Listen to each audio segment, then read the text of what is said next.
फटने वाला है रियल एस्टेट का प्राइस बबल। प्रॉपर्टी की कीमतों में लगी आग के पीछे का क्या है असल खेल। डीलर और बिल्डर के खेल की निकलने वाली है हवा। रियल एस्टेट में इन्वेस्ट करने से पहले हो जाएं सावधान। दोस्तों, हाउसिंग बुलबुला तब होता है जब प्रॉपर्टी बाजार में कीमत तेजी से बढ़ती है, उसके बाद मूल्य यानी कि रेट में और भी तेजी से कमी आती है, जिसे क्रैश या बुलबुले का फटना कहा जाता है। हाउसिंग बबल किसी भी देश की अर्थव्यवस्था के लिए सही नहीं माना जाता। दोस्तों, मेरा नाम है राजकीय वर्मा और आप देख रहे हैं रिपोर्टर जी।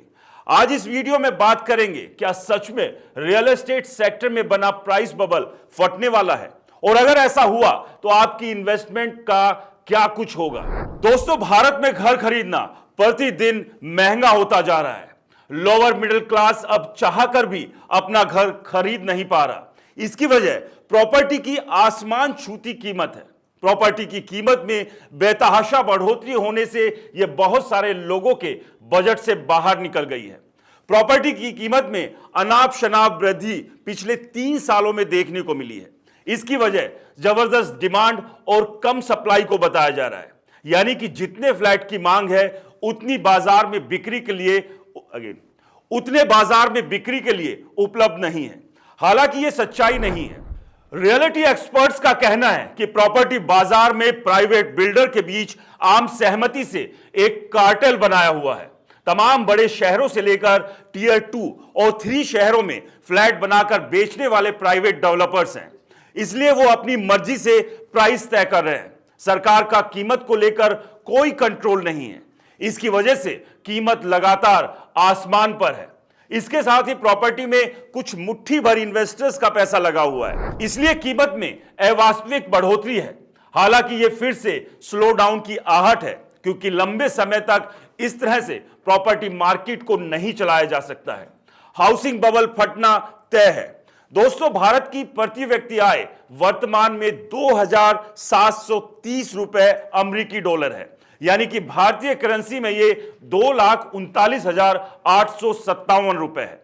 वहीं अमेरिका में प्रति व्यक्ति आय 68,531 अमेरिकी डॉलर है, यानी भारतीय करेंसी में ये करीब 60,32,294 रुपए है।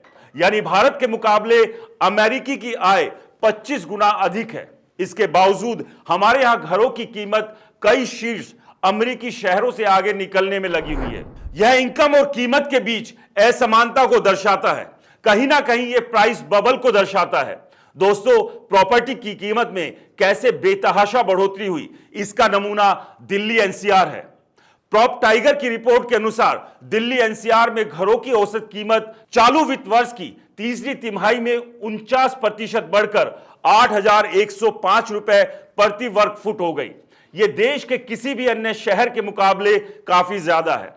रिपोर्ट में कहा गया है कि चेन्नई में कीमत 16% बढ़कर 7,173 रुपए प्रति वर्ग फुट हो गई है, जो पिछले वित्त वर्ष की समान तिमाही में 6200 रुपए प्रति वर्ग फुट थी। अहमदाबाद में औसत कीमतें चालू वित्त वर्ष की तीसरी तिमाही में 10% बढ़ी। इस दौरान बेंगलुरु में कीमत 12% बढ़ी। हालांकि कीमत बढ़ने का असर बिक्री पर देखने को मिल रहा है। 2024 में देश के 9 प्रमुख शहरों में मकान की बिक्री में 30% की गिरावट आई है। इतना ही नहीं, साल 2022 से ही मकानों की बिक्री में लगातार गिरावट का सिलसिला जारी है। दोस्तों, रियल एस्टेट में उल्टी गंगा बह रही है। एक और प्रॉपर्टी की कीमत आसमान छू रही है।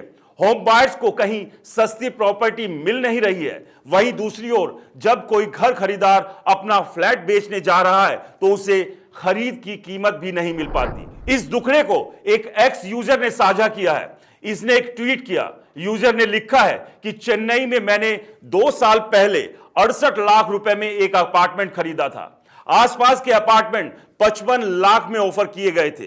बिल्डर ने मुझे बताया कि माइवन कंस्ट्रक्शन के कारण इसकी कीमत अधिक है। यह इमारत भूकंप को झेलने में सक्षम है। आज तक हमारे आसपास की दर केवल 60 से 62 लाख है। एक यूजर ने रिप्लाई दिया कि उसने 80 लाख का फ्लैट खरीदकर 5 साल बाद 75 लाख में बेचा।